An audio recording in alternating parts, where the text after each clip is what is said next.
Buenas noches para todos, Silvio, Johnny, Gustavo y todos los oyentes.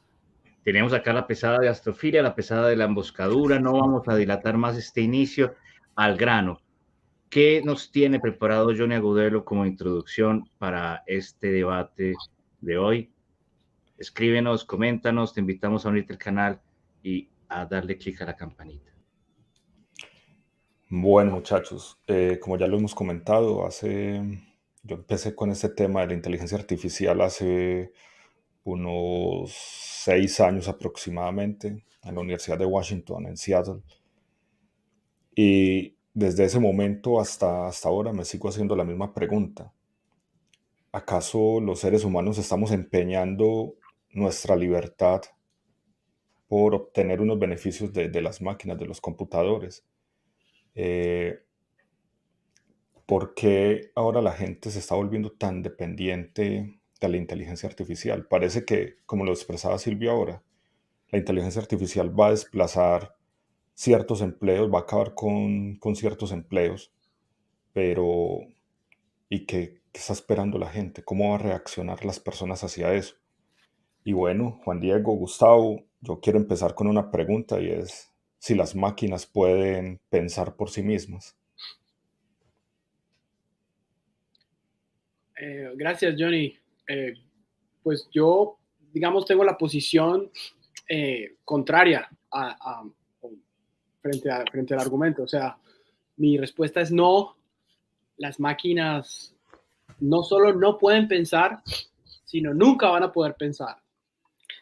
Perdón, podemos hacer una aclaración antes de que formules tu posición. ¿Qué vamos a entender aquí? Pues yo sé que es complejo de pronto definir esto, pero ¿qué podríamos entender aquí por pensar? ¿A qué nos referimos cuando decimos que una máquina puede pensar o no puede pensar?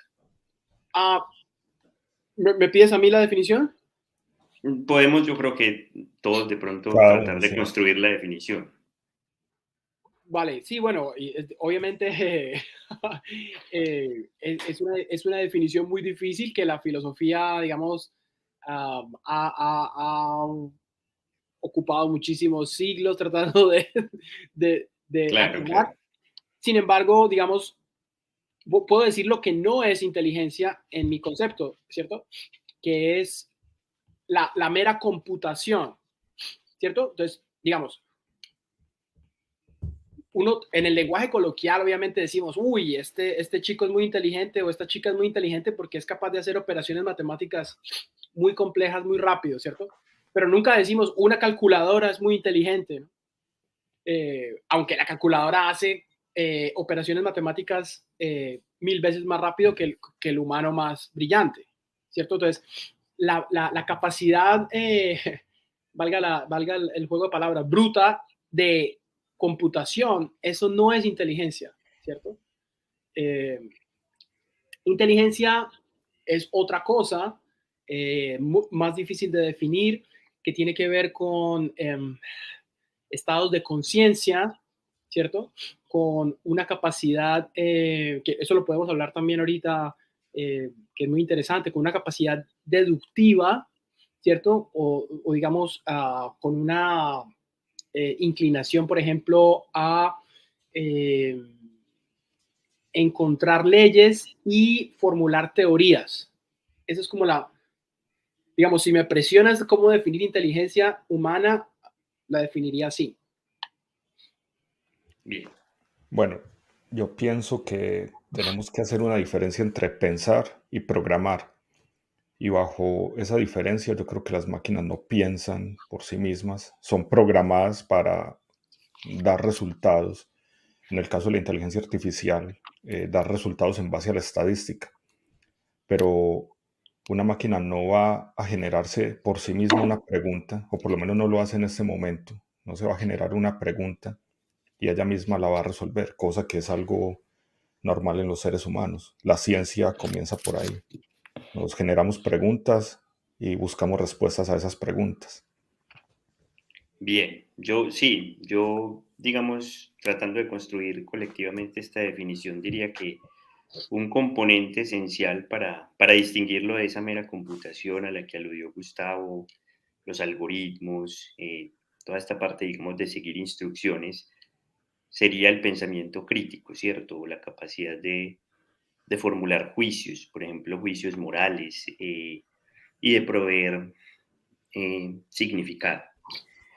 Antes de esta discusión, gracias a Gustavo que nos la compartió, vimos una charla interesante del filósofo John Searle, donde hace esta distinción entre lo sintáctico y lo semántico, ¿cierto? Lo sintáctico sería eso, como las instrucciones, la gramática, digamos, y lo otro sería, la semántica sería pues la parte del significado. Entonces, digamos, para reformular la pregunta, ¿podrían las máquinas, sí, ser conscientes, formular significado, pensar críticamente? Gustavo, bueno, ya Gustavo nos adelantó, pero puede formular mejor su posición, que él piensa que no, que esto nunca va a ocurrir.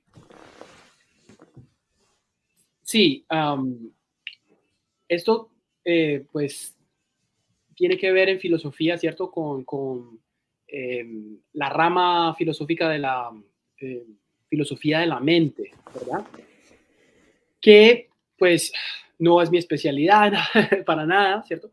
Pero digamos es una rama de la filosofía muy nueva, ¿verdad? Comparada con otras, y que, digamos, está relacionada en parte con la filosofía del lenguaje y también tiene relaciones con las neurociencias, ¿cierto? Sí. Entonces, en tanto que es digamos, una disciplina muy nueva y que sus preguntas son, pues, extremadamente complejas, pues no hay, digamos, como sabemos, ningún juicio definitivo, ¿cierto? Y esto lo hemos hablado también nosotros en privado, y yo creo que todo el mundo ha hablado de esto, ¿cierto?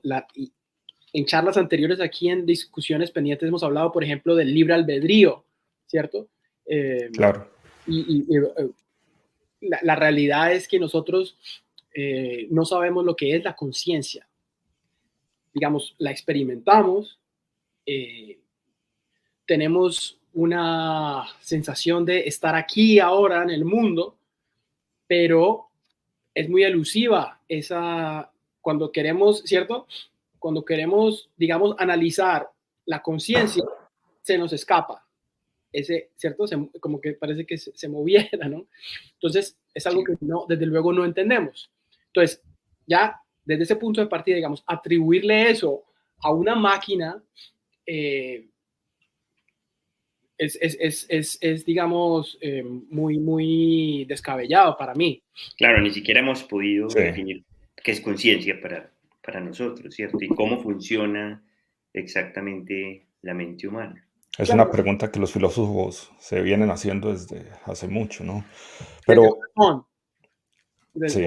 ¿Cierto? Y bueno, digamos,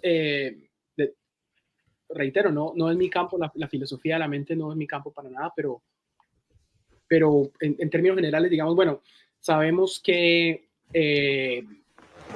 tenemos un cerebro, tenemos neuronas y que hay unos procesos bioquímicos, ¿verdad?